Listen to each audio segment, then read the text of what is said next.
So we have not been paying attention to our Google review score, ended up with low scores, and all is lost, right? Well, not quite. As always, there are various psychological concepts we can leverage to improve conversion rates on our website. The primacy effect, for example.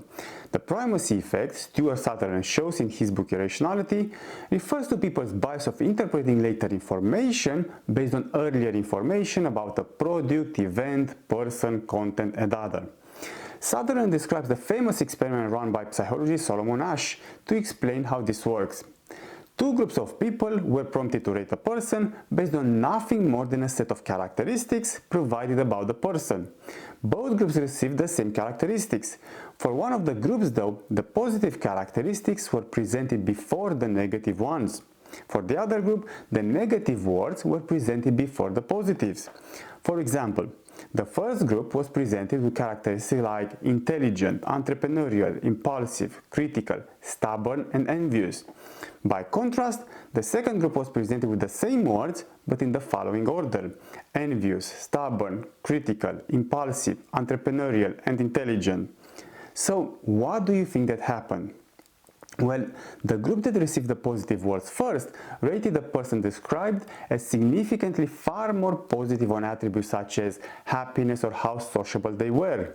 So, simply priming people with positive characteristics impacted the overall perception and rating of the person. But what does this have to do with reviews? Well, in Asch's experiment, people made up their mind based on the first words presented within the list. Your reviews work on the same principle. People most often scan the most recent reviews and very rarely navigate to the second page of reviews. Granted, some people are more logical and look at both positive and negative reviews, but this is generally a low percentage of your audience. The obvious follow-up is that you should really work hard on consistently building positive reviews. In this way, your product or website will benefit from a constant pool of positive reviews on page 1. This, in turn, will improve your chances of priming your audience with your preferred characteristics.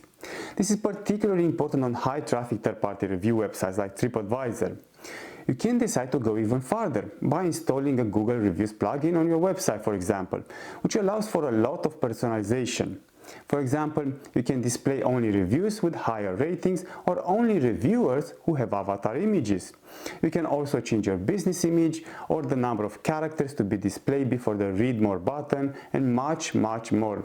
In this way, you can screen out negative reviews by choosing to display only 4-star or higher reviews on your website. You can allow for reviews only from people having real avatar images, which would prime the genuine characteristics of the reviews. You can also generally allow for 155 to 100 characters before the Read More button, priming your audience with more positive perceptions. You can also add a Write a Review button, encouraging people to write reviews and improve your overall rating score. Most importantly, you need to be aware that when receiving a bad review, it must be quickly overpowered by a number of positive reviews. Once again, the bad review will influence people more and for longer in their perception of their product. Okay, now up to this point we discussed the effect of reviews. And yes, reviews work and they are powerful. But why are they working? Well, let's begin by briefly reviewing the process we go through when reading online reviews. We like to believe that we consciously read reviews, analyze it, and then make a conscious decision on whether to buy the product. Unfortunately, our assumption that we can compare reviews in an unbiased manner is an illusion. As the University of Melbourne experiment of the fake coffee companies revealed, even after being informed about the reviews mix-up, people still rated higher the company that initially received incorrectly the positive set of reviews.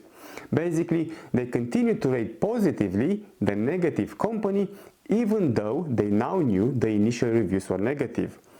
So, as we read reviews, our brain makes its own decision about the product well before our decision to consciously and freely assess the reviews. And when we do make a decision, the decision is nothing but a confirmation of what our brain has already decided, beyond our awareness. It is a fact that our perceptions are from outside our awareness, well before we decide consciously to assess the reviews.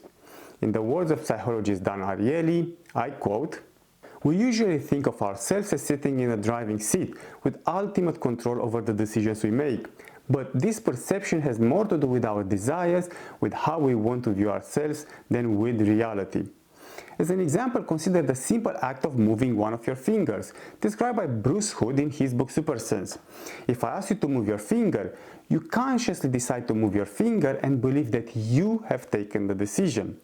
However, fMRI studies found that while you are still assessing whether to move your finger or not, your brain has already started the action, well before you consciously reach to the decision of moving your finger. Similarly, neuroscientists found that when you take a conscious decision of throwing a ball, the part of the brain involved in performing this action is being activated half a second before you actually decide to perform the action. Okay, I know, you're not convinced yet, right? Consider another finding of an experiment described by Yuval Noah Harari in his book Homo Deus. If you are presented with a choice between two switches, simply by monitoring your neural activity, scientists can accurately tell you which switch you will eventually press before you consciously decided to press it. Just to re-emphasize these findings, neuroscientists can monitor your neural activity and tell you that you will click switch 1 or 2 before you made the conscious decision of pressing it. In another fMRI study, described by Robert Rivers in his book Deceit and Self-Deception, researchers found an unaware to aware time gap of up to 10 seconds before participants formed the conscious intent of performing an action. In brief, we like to believe that when making a decision, we follow a logical and conscious process. We read reviews about the product, analyze the reviews, weight up the reviews in an unbiased manner, and after conscious and unbiased analysis, we finally make up our mind. However, as we have seen, these free will decisions are illusions of control. They are preceded by decisions taken well beyond our awareness and are in fact simple manifestations of those unconscious decisions. So, reading one review or no more than a couple is all that takes for our audiences to infer the quality of a product. We are influenced by first impressions in this case, and confirmation bias kicks in too. We discussed both concepts in this course as well. And a recent negative review will be harder to overpower with positive reviews. Similarly, a lot of positive reviews will be easily overpowered by one negative comment. In fact, prior to reading any reviews, the brain has already inferred the quality of a product based on the number of reviews and the overall rating. So, when you see the 3.5 stars overall score of a book, your brain already decided on the quality of the book. Now, when you read the actual reviews, you will tend to look for evidence that confirms your first impression, which is the principle of confirmation bias. You'll also pay less attention to reviews that may contradict your initial decision formed beyond awareness. Okay, let's stop here, but thank you for watching and I will see you in the next video.